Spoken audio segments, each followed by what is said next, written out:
जो जज, ऐसा कौन सा मानवाधिकार था जो उसने रात के 2:30 बजे कोर्ट खोला, सुप्रीम कोर्ट।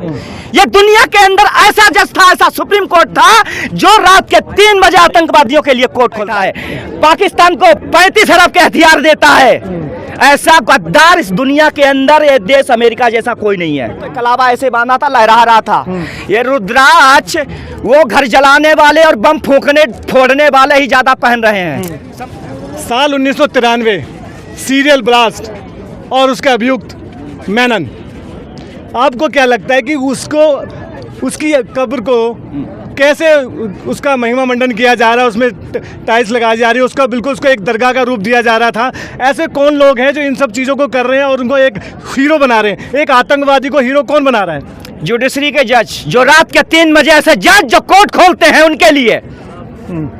ऐसी कौन सी मजबूरी थी? 5.5 करोड़ इस देश के अंदर पेंडिंग में केस पड़े हुए हैं, आम जनता को न्याय नहीं मिलता है, लेकिन आतंकवादियों का ऐसे जज कोर्ट खोलते तो सबसे पहले जुडिशरी आतंकवादियों से लिप्त है। वहां सफाई होनी चाहिए। जो जज, ऐसा कौन सा मानवाधिकार था जो उसने रात के 2:30 बजे कोर्ट खोला, सुप्रीम कोर्ट। ये दुनिया के अंदर ऐसा जज था, ऐसा सुप्रीम कोर्ट था जो रात के 3 बजे आतंकवादियों के लिए कोर्ट खोलता है। इससे बड़ी दुर्भाग्य की क्या बात है? क्योंकि इनके जैसे लोग ही नहीं रहे, हटा दिए गए साइड में। 257 डेथ हुई थी और उसको महिमा मंडित किया जा रहा है और पिछली सरकारों पे ब्लेम लगाया जा रहा है कि उनका हाथ था, और कई पार्टियां कह रही हैं कि इसमें ठाकरे परिवार का भी हाथ था। देखिए, ऐसा है, हिंदू तो कसाब को भी किया गया, मारिया कमीशन ना पकड़ता अगर उसे जिंदा, तो कलावा ऐसे बांधा था, लहरा रहा था। ये रुद्राक्ष वो घर जलाने वाले और बम फोड़ने वाले ही ज्यादा पहन रहे हैं, समझ रहे हो ना? कसाब भी जिंदा पकड़ा गया था तो ये निकला था, उसके अंदर तिलक लगा के आया था। ये जो विदेशी भूरी काकी बैठी KGB की जासूस, मैं 2020 बोलता हूँ, जिसको फांसी चढ़ाना, जिसको सुप्रीम कोर्ट ले जाना, शौक से ले जा सकता, सीना ठोक के कहता। सच्चाई बोलने के लिए डरना नहीं चाहिए। जेल में तो गए हैं, जेल में तो ठूसा ही गया सब। 84 में तो सबको जेल में डाला गया इमरजेंसी में। नसबंदी हिंदुओं को ही काटा गया सिख, यही तो हुआ ना, और कुछ हुआ? तो जो सुप्रीम कोर्ट में बैठे हुए जुडिशरी है, वो कोलोजियम के माध्यम से जो ऑर्डर करते हैं, 20 करोड़ 30 करोड़ 100 करोड़ केस बिकते हैं। आम आदमी तो वहां मार ही दिया जाता, मर्डर कर दिया जाता, तुम फीस ही नहीं दे पाओगे।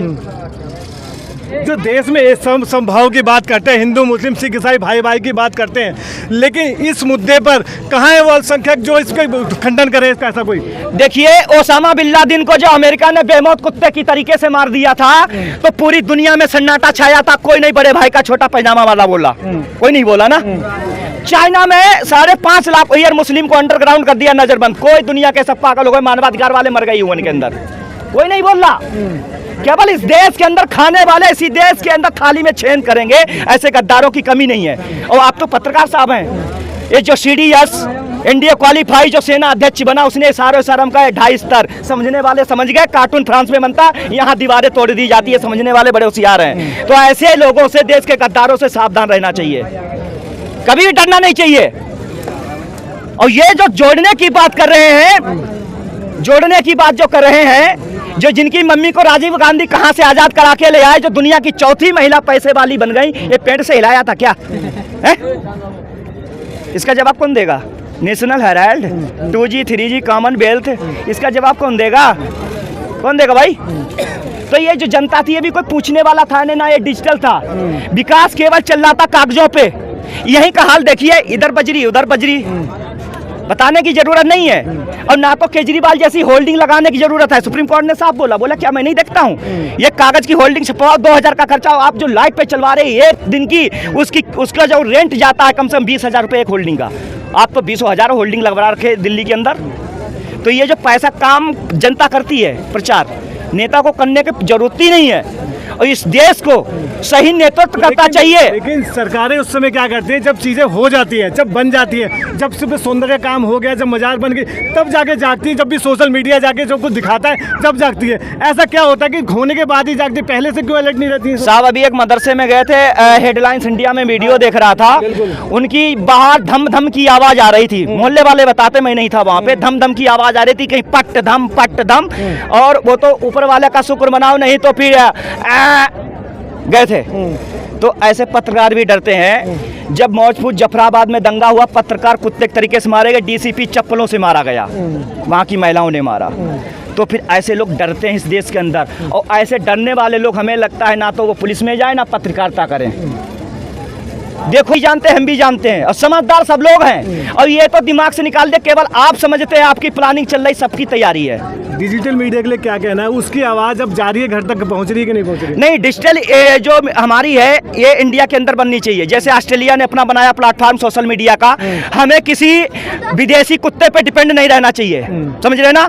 ऋषि सुनक इंग्लैंड का पीएम बनने वाला था, 5वें राउंड तक आगे रहा, जनता ने सपोर्ट किया, लेकिन वहां पे उसने एक चीज कही थी, जब वित्त मंत्रालय की शपथ ली थी, गीता की कसम रख के शपथ कसम खाई थी, उसके बाद में जब पीएम का चेहरा घोषित हुआ, उसने कहा दुनिया के अंदर जो जिहाद चल रहा है, जिहाद उसको खत्म करेंगे, बोला था। उसका ट्वीट देखिए आप।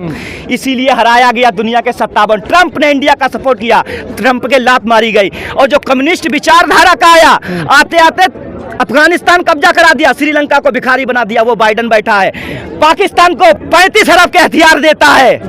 ऐसा गद्दार इस दुनिया के अंदर, ये देश अमेरिका जैसा कोई नहीं है। मैं इसे गद्दार कहता हूँ, गद्दार। इस पे भरोसा मतलब अपनी गर्दन काटो तो अच्छा है। आपकी आवाज़ आपके साथ, सीधे ग्राउंड जीरो से रियल रिपोर्ट देखने के लिए सब्सक्राइब करें हमारा चैनल 24 प्रेस।